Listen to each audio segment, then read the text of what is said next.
Welcome to another episode of the Attack the Rack podcast. This is episode 23, and the Attack the Rack podcast is brought to you by Get to 2 Media.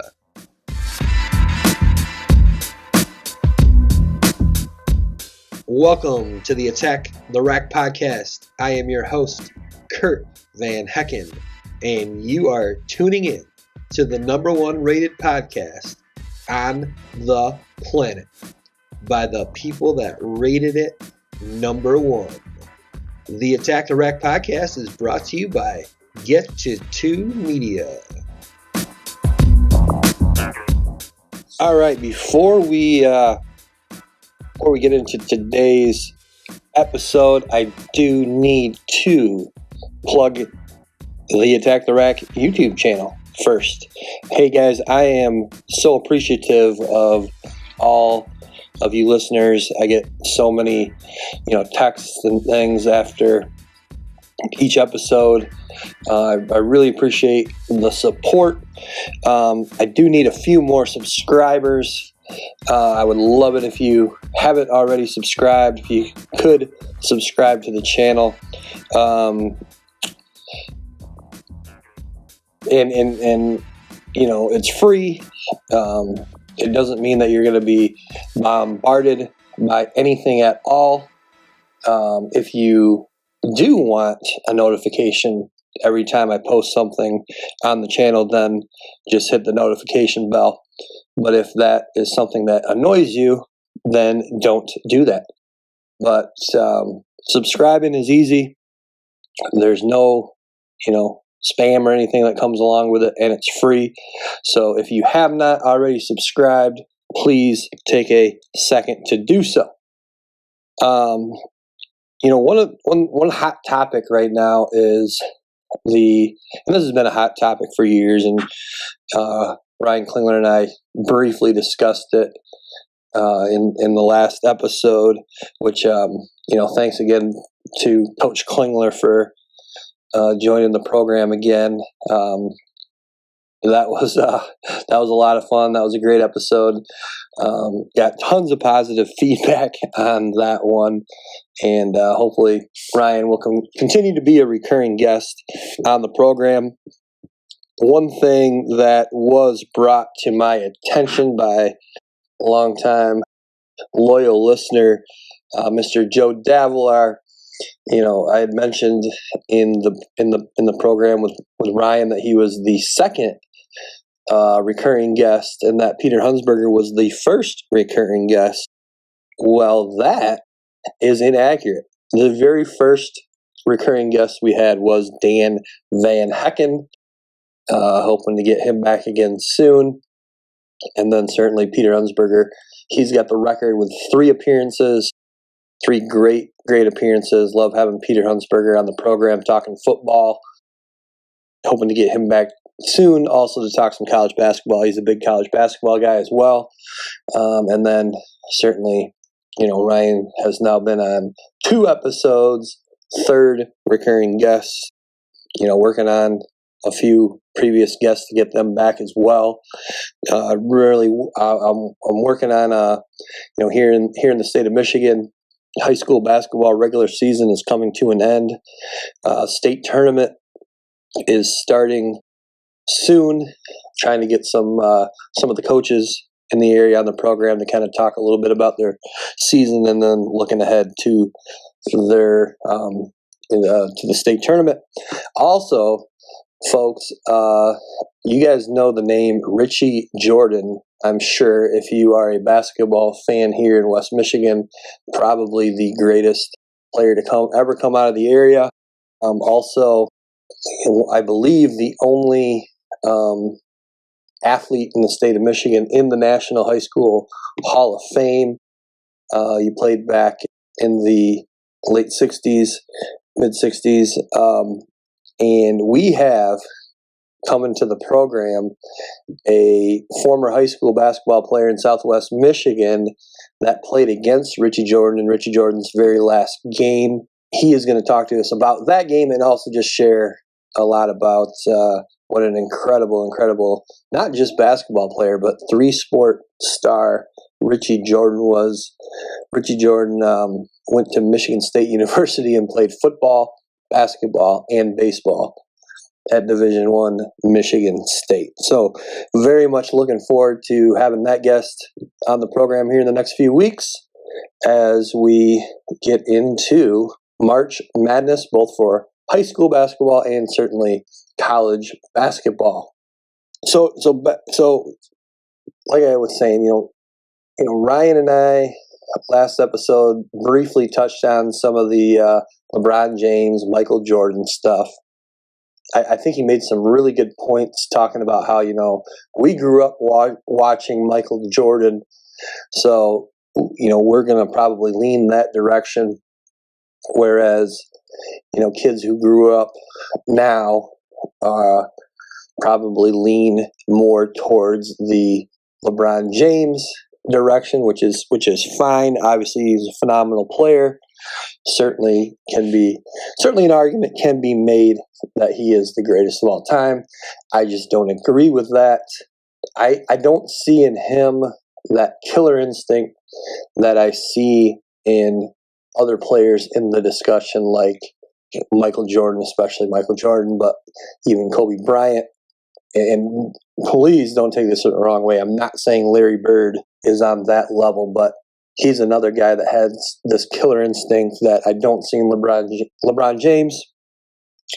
Guys like Allen Iverson, Isaiah Thomas, all had that as well. And again, they're not in the conversation for the greatest of all time, but they're just guys that had this killer instinct that I just don't see in LeBron. I don't see him. I mean, and Ryan made another great point about, or brought up Michael Jordan's point about how you can't compare eras, and I agree with that too.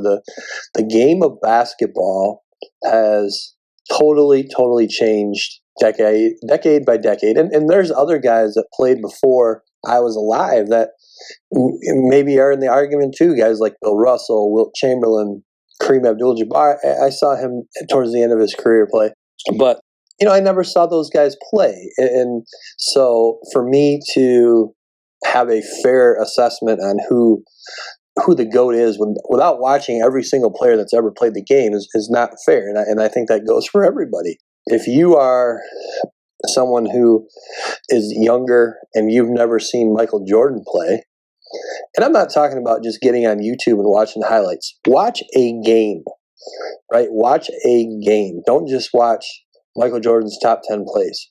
Watch a game or two, and then maybe you can have a more legitimate assessment of who is better, LeBron James or Michael Jordan.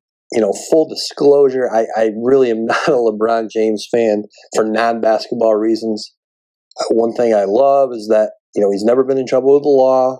He's obviously a good husband, a good father, but the things that he says, the things that he tweets based on emotion rather than facts just drive me up the wall.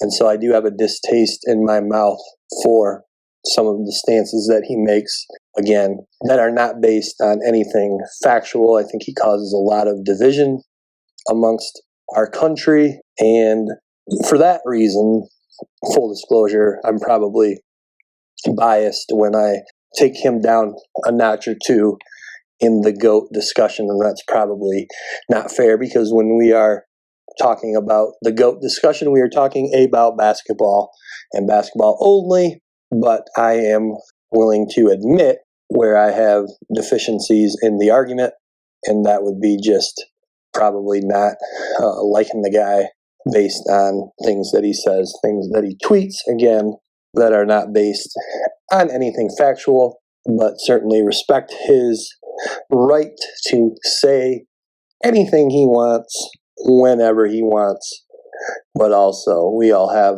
the right to disagree with him and, frankly, not care what he says. But from a basketball stance, I mean, I don't think there's any comparison. I think Jordan And again, they're two different players. I mean, LeBron is more of a facilitator. Jordan was more of a straight scorer. And again, back to the decade or the era argument, fair enough to say it's hard to, and maybe not even fair to argue who's better because they played in different eras. Jordan played in an era where things were a lot more physical. The game wasn't based around the three-point shot. If he played in this era, maybe he would attempt 10 threes a game, and even if he's only at 30%, that's another 9 points you could add to his scoring average. And then just winning. Like, Jordan cared solely about winning. And you could say, well, he's a ball hog. He was selfish. Well, him having the ball in his hands, him taking a majority of the shots was the best way for his team to win. I don't see how that's selfish. When the ultimate goal is to win, then the ball should be in his hands in order to do so and win. And that's where I look at Kobe Bryant too. And that's why I put Kobe Bryant ahead of LeBron James. Kobe Bryant understood that winning was number one. And how are the Lakers going to win? With the ball in his hand, taking a majority of the shots. And I also look at the era we're in now that LeBron plays in, and we have what is called load management, where guys that are not injured take games off because they need a night off. They've been playing too many games. Are you kidding me? You guys are the most athletic human beings on the face of the earth. You guys are in the incredible shape. There is no reason that you can't play a game in back-to-back nights. That's absolutely absurd. You get paid an insane amount of money to put out a show, to entertain people. So when people pay a lot of money to come watch you play, then you better play. That would be like, let's say I was into going to the theater and I went to see a play and I spent money on a ticket to see this play, and the main character had been performing back-to-back nights. So the main character decided, well, I'm tired. I can't do this back-to-back nights. I have quite a role. I have a lot of lines. I should, I feel like I need to take the night off. So I pay for a ticket to go to this play, and now the main character is not even a part of the play. That's ridiculous, and that's what is going on in the NBA today, and LeBron James is a part of that. That is another reason why I would knock him down from the discussion of being the GOAT, because there's no way Michael Jordan would do something like that. None of the guys I mentioned would do that. Larry Bird, Isaiah Thomas, Allen Iverson. And again, I'm not saying that those guys are in the discussion for the GOAT, but what I am saying is that, yeah, I would rather have them on my team than someone like LeBron James, who you don't know night to night if he's even gonna play or not. All right. So speaking of Larry Bird, I made a comment about JJ Redick being a moron for claiming that Larry Bird is not a top 5 shooter of all time. Apparently, he said that Larry Bird played in a more soft era than Steph Curry or today's game. That's absolutely hilarious. I felt a little bit bad about calling him a moron. Now I do not, especially when I hear Dominique Wilkins' take on what JJ Redick said as well. Here, take a listen to this. This is Dominique Wilkins talking about JJ Redick's comments about Larry Bird. that Redick said is that Curry has faced more physicality. We called him out on Let me say something. First of all, Redick don't know what the hell he's talking about. I'm going to say it, right? I agree. He don't know what the hell he's talking about. I'm like, what basketball was you watching? To say something as idiotic as that is ridiculous. All right, so that is Dominique Wilkins' take on JJ Redick's comments. I couldn't agree more with Dominique on that. Speaking of Dominique Wilkins, one of the best dunkers of all time, had some heated dunk contest battles with Michael Jordan, phenomenal player for the Atlanta Hawks, one of my favorite players of all time, nicknamed the Human Highlight Film for very, very good reasons. Just a phenomenal athlete, phenomenal dunker, and phenomenal player for the Atlanta Hawks. But yeah, so speaking of Dominique Wilkins, he was a judge for the NBA All-Star Weekend's dunk contest, and wow, what a performance by Mac McClung. Just signs a two-way contract with the Philadelphia 76ers, has played, I think it was either 2 or 4 career NBA games, comes out of nowhere. I didn't realize this, but he was a pretty well-known high school player, known for his ability to dunk the basketball, played at Georgetown, then transferred to Texas Tech. Just, wow. Put on a much-needed show. The NBA All-Star Weekend needed that. The dunk contest has been, up and down over the years since the days of Jordan and Dominique. I think there's a few contributing factors for why it's kind of up and down. I think the NBA tried to do some things to gain popularity for the dunk contest that really didn't work out so well. They always are changing the rules. Players started getting in my opinion, too much into the bounce lob. Got way too into props. And yeah, it's been up and down over the years. There's been some bright spots since the era of Jordan and Dominique. That I think it was 2000 All-Star Weekend Dunk Contest with Vince Carter. He won it. Put on an amazing show along with I forget who else was in that dunk contest. I know Steve Francis was. He had some incredible dunks as well. And then there's been some other bright spots. Jason Richardson, he put on a phenomenal show. Certainly Aaron Gordon in more recent years. And hopefully this will boost the attraction of the dunk contest back now with the amazing performance from Mac McClung. I think, it's cliche to say, but it's true. The dunk contest would have a lot more appeal if some of the best players in the league would participate.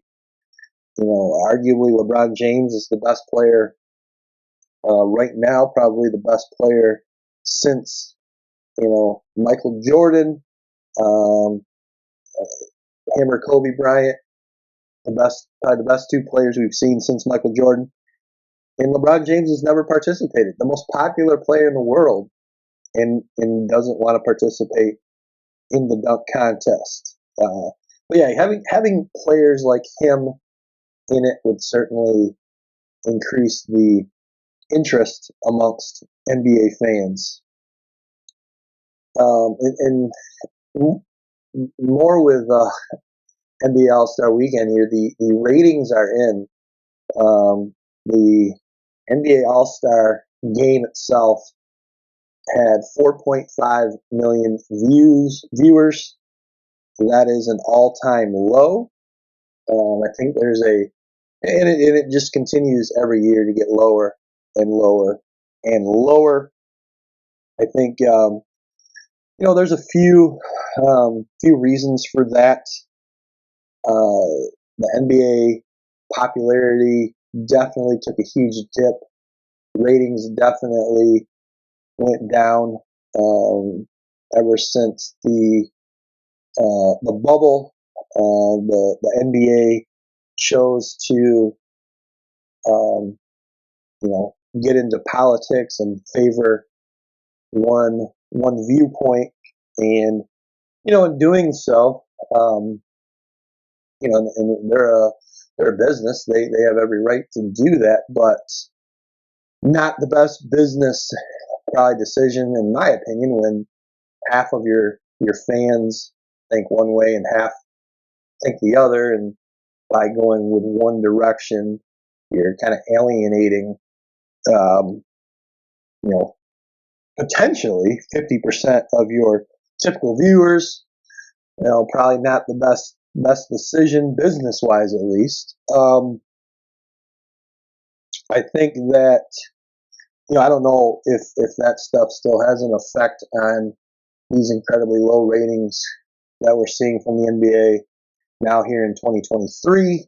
I think, in my opinion, the game is just garbage. I started to watch the game, and I couldn't watch more than a few minutes. I mean, the guys were walking up and down the floor, playing absolutely no defense. Shooting half-court shots. I saw a still photo. Maybe some of you have seen it, but there's a still photo on the bottom of the picture, kind of on the wing there, the guy with the ball being guarded, and then the other 8 players all standing on the opposite side of the floor, just watching. Some of them with their hands on their hips. That's just not entertaining basketball. And back in the day, it was a very competitive game, and I'm not saying that was necessary for it to be entertaining, but certainly, and I'm not saying the guys have to come in and play their hardest and not have some fun, but I think year after year it's getting too far away from being competitive, and I think that is a reason, probably the main reason now, where you're seeing the lowest ratings in All-Star game history, this past weekend. All right, let's move on. But first, I got to play that clip from Dominique Wilkins one more time. That's just pure gold. Take a listen again. That Redick said is that Curry has faced more physicality. We called him out on Let me say something. First of all, Redick don't know what the hell he's talking about. I'm going to say it, right? I agree. He don't know what the hell he's talking about. I'm like, what basketball was you watching? To say something as idiotic as that is ridiculous. All right, so that's Dominique Wilkins' take on J.J. Redick's ridiculous statement that Larry Bird was not a top 5 shooter all time, and that the era that Larry Bird played in was softer than today's era. That's just comedy right there. But I think that speaks a little bit to the analysts that we have today on these networks. Like, well, just because they played the game doesn't mean that they have some sort of expert ability to analyze things. One of my favorite analysts, Jason Brown, Coach Jason Brown from Last Chance U. He's got a YouTube channel, and one of the things that he's always analyzing is quarterback play in the NFL. Does a phenomenal job, way better than any of these guys you see on ESPN. And he totally has very different opinions than these guys on ESPN. But he's an expert. He is an expert. And these guys, just because they play the game, doesn't mean that they deserve to be on ESPN or NFL Network or Fox analyzing anything at all.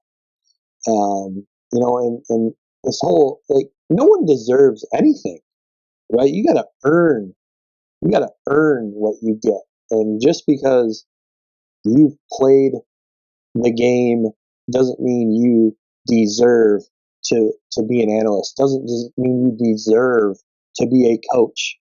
Just because you've had success as an offensive coordinator doesn't mean you deserve a head coaching job. And and I'm talking about Eric Bieniemy there. Like, why does he deserve to have a head coaching job? Right? He's been through plenty of interviews with general managers and owners. He, by sitting in these interviews, has not earned a head coaching job. But he deserves it. No one deserves anything. You have to earn everything that you get. And I think from again, listening to expert analysts like Jason Brown, I've come to learn that Eric Bieniemy really doesn't have a ton to do with the Kansas City Chiefs offense. He doesn't even call the plays. Andy Reid calls the plays. Andy Reid designed this offense in order for Patrick Mahomes to be successful, not Eric Bieniemy. Eric Bieniemy doesn't call the plays. Eric Bieniemy manages the offense and is in charge of personnel, subbing in and out, but he doesn't call the plays even. That's Andy Reid. So maybe that's a reason why Eric Bieniemy has yet to earn a head coaching job, and now we'll see. We'll see how he does now with Washington, with a much less talented quarterback, less talented team, less talented offense, and a heck of a lot more responsibility than he had when he was the Kansas City Chiefs offensive coordinator. The other thing too with Eric Bieniemy is you're hearing players come out and like LaShawn McCoy. He doesn't have a whole lot of respect for Eric Bieniemy as a coach. And why don't you go ahead and take a listen to what he had to say? But when I asked about Eric Bieniemy, what makes him good? When we watch the film or practices and we correct the wide receivers, the running backs, the quarterbacks, he doesn't talk in there. Andy Reid talks in there. He may say things to the running back because he's an ex-running back coach. I get that. But he has no real responsibility. Now you go from the Chiefs, where you can hide behind Patrick Mahomes, Andy Reid. Then you go to the Washington, where you got to call plays. You got to run the meetings. You got to run the installs. And the last issue I have with him is, what makes Andy Reid so great, not the play calls, which we see that, that's one of it. But the other thing is like adapting to the players. Well, Bieniemy, my first practice, I couldn't believe it. He dog coaching, he dog cussing the players. All right, so that is the perspective of a former player, LaShawn McCoy. We'll see how Eric Bieniemy does in his role as offensive coordinator with the Washington Commanders. He could do a phenomenal job. He could end up getting a head coaching job in the near future, and he could do a phenomenal job at that as well. We will see. All right, I'm going to take a quick break, and then we'll be back with more of the Attack the Rack podcast.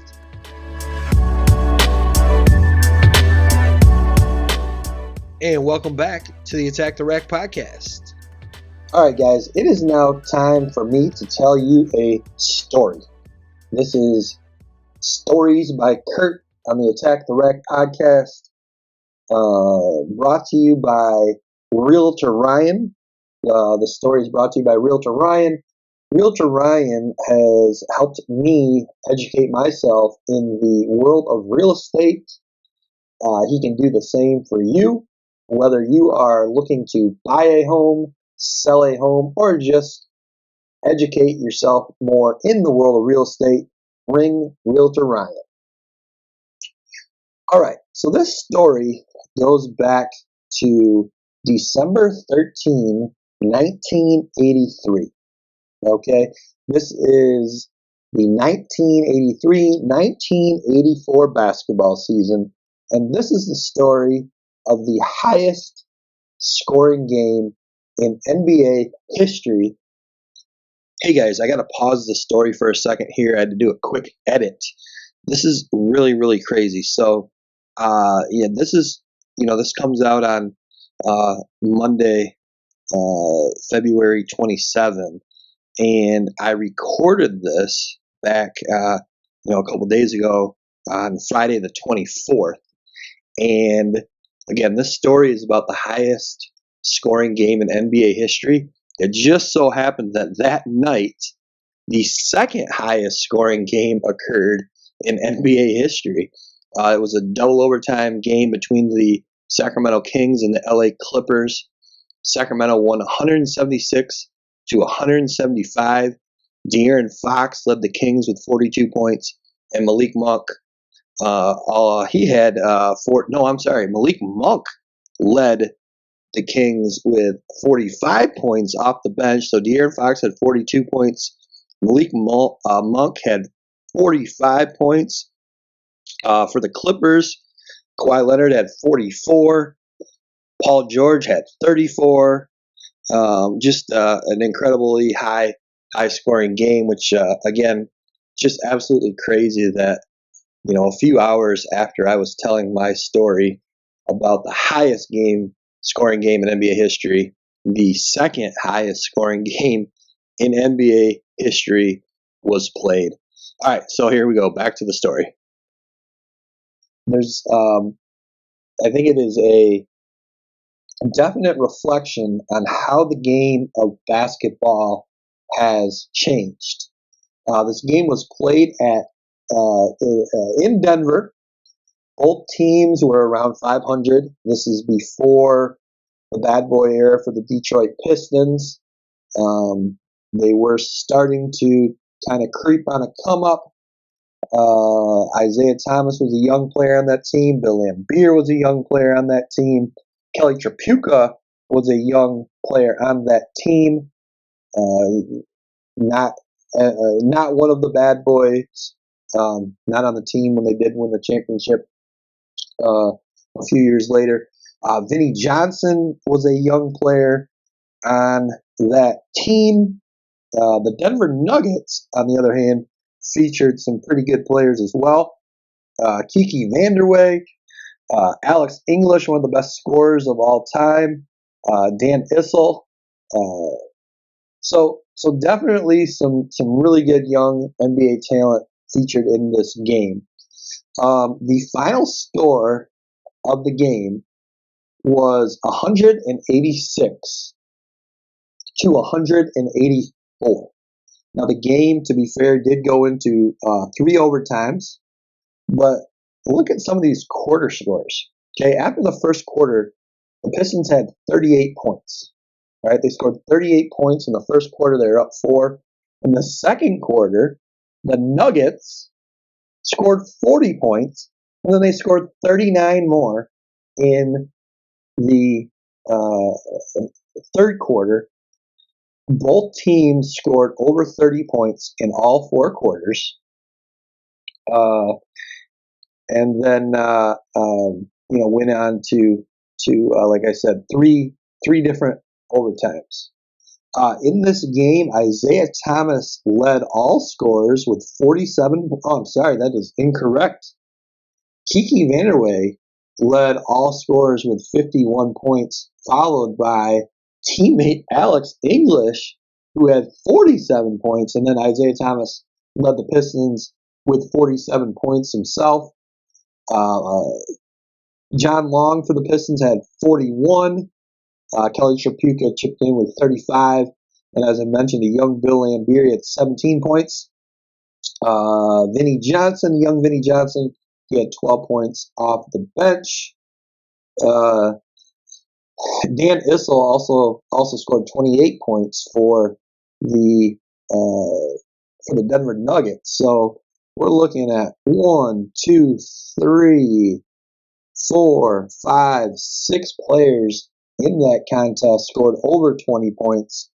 And 1, 2, 3, Five players scored over 30 points, and 4 players scored over 40 points. So what an incredible game! But here's why the story is interesting. Okay, again, highest scoring game in NBA history. Let's look at 3-pointers. Okay, the game of basketball now today is definitely based around the 3-point shot. I think you see 3 after 3 after 3 after 3 attempted. Let's look at the box score here and let's see 3-pointers for the Detroit Pistons. They attempted 2 3-pointers in the game. 4 quarters, 3 overtimes. They attempted 2 3-pointers.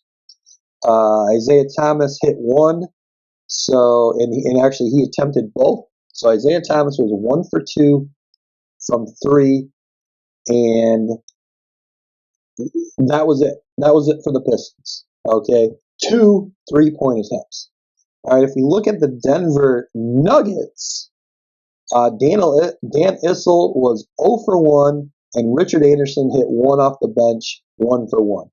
So the Denver Nuggets were 1 for 2. 2 3-point attempts for the Denver Nuggets, 2 3-point attempts for the Detroit Pistons, a total of 4 3-pointers attempted in the entire basketball game. 2 were made, and yet we had a score of 186 to 184, with only 6 of those points coming from behind the 3-point line. So the game is just totally different now today, and this game is just crazy to me. So that is story time with Curt here on the Attack the Rack podcast. Again, brought to you by Realtor Ryan. All right, guys, before we move on, I want to now that I have told the story of the highest scoring game in NBA history, and then also talked about there before I started about how just Friday night we had the second highest scoring game in NBA history. I want to go through a few numbers for you in that game. Okay, remember I said there was 4 3-pointers attempted in the Nuggets Pistons game back in 1983. Friday night in the Kings Clippers game, there was 86 3-pointers attempted. Okay?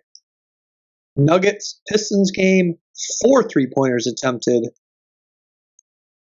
20 or 30, 40 years later, Clippers Kings, 86 threes attempted. Back in the 83 game between the Pistons and the Nuggets, there was 2 3-pointers made the entire game. In Friday night's game between the Kings and the Clippers, there was 44 3-pointers made. 2 3-pointers made 40 years ago in the highest scoring game in NBA history between the Pistons and the Nuggets. And then 40 years later, in the second highest scoring game in NBA history, 44 threes made. There was a total Friday night of 209 field goals total attempted. So that's a combination of 2s and 3s. 209 total field goals attempted. Again, of those 209, 86 were 3-pointers. That means that 40% of the shots taken Friday night were 3-pointers. In the Pistons game, there was 251 total field goals, and again, only 4 of those field goals were 3-pointers. That was 1.5% of all shots taken in that game were 3s. Again, Friday night in the Kings Clippers game, 40% of the shots taken were threes. So, yeah, it is safe to say the game has changed for better or worse. That is up to all of us to decide on our own. If you've listened to the podcast, you do know that NBA basketball is difficult for me to watch and don't really find it that exciting. I do, however, love college basketball. And I was thinking, now the NFL season is over. College football has been over for over a month now. It's really that time of year where you start to get excited about college basketball. The season is winding down, the regular season, and you are now getting ready for, in my opinion, the greatest sporting event in the world, and that is the NCAA Division I men's basketball tournament, also known as March Madness. So many memories over the years of watching those games. And I'm just, I'm getting super excited for it. And one thing I wanted to do is I wanted to talk about my 5 favorite college basketball players of all time. Certainly, you all know that a lot of the connections I've had with guests on the program here have been through the game of basketball. I usually ask those gentlemen who their 5 favorite basketball players are of all time. Today, I want to give you my 5 favorite college basketball players. All right. And again, these are not who I think are the best players of all time. These are the 5 favorite players that I have. Let's start at the point guard position. There has been a lot of point guards I've enjoyed watching over the years. Jason Kidd, Ramil Robinson from Michigan, Jalen Rose from Michigan, Greg Anthony from UNLV, Allen Iverson from Georgetown. But my favorite point guard of all time, Kenny Anderson from Georgia Tech University. Just so smooth, phenomenal passer, phenomenal shooter, great scorer, could do it all. Just so fun to watch, so smooth, so fluid. Really enjoyed watching him play. Shooting guard, 2 guard, the off guard. I'm going with Jimmy King from Michigan. He was a member of the Fab Five. Just, an amazing athlete, phenomenal dunker. Accepted his role. He was, certainly, Jalen Rose, Chris Webber, Juwan Howard. Those were the main guys. But Jimmy King accepted a lower role and flourished in it. Huge piece of the puzzle for those Michigan teams. Just a ton of fun to watch. Super athletic. And then I hate to give another Michigan player here, but I'm honest, and honestly, my favorite small forward of all time, one of the earliest college basketball players I remember watching, one of the first teams I remember watching was the 1989 National Championship Michigan team. In fact, I remember watching the end of the game in a hotel room on spring break down at Disney World with some of my cousins. And that really, that team really, again, my earliest memory of not only watching college basketball, but probably basketball as a whole. Prior to that, I was just all baseball. And that was when I kind of learned about the game of basketball. And when I watched Glenn Rice play, I was just in awe. Glenn Rice, favorite small forward of all time. What a smooth stroke. He's one of my favorite NBA players of all time as well.